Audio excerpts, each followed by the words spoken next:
जी, और इस वक्त मैं आया हुआ हूँ कोटली सतिया की एक और ख़ूबसूरत टूरिज़म प्लेस परछन हिल टॉप का, और यहाँ से आपको व्यू भी दिखाते हैं कि किस किस गांव का यहाँ से व्यू मिलता है। बहुत ही खूबसूरत जगह है। आएँ आप यहाँ पर विज़िट के लिए, सफाई सुथराई का ख्याल रखें। जी, और अब आपको ऊपर लेके चलते हैं। यहाँ से व्यू है परछन हिल टॉप का। बहुत ही खूबसूरत जगह है तहसील कोटली सतिया में। और भी बहुत ज़्यादा खूबसूरत जगह हैं, वो भी आपको आज दिखाते हैं।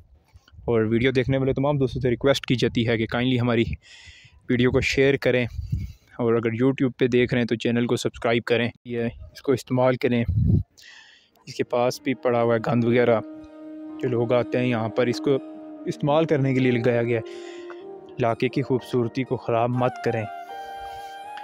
यहाँ पर बैठने के लिए खूबसूरत बेंच वगैरह बनाए गए हैं, मुख्तलिफ़ मकामात पे ये बनाई गए हैं। लोग यहाँ पर आते हैं सैर व सियाहत के लिए।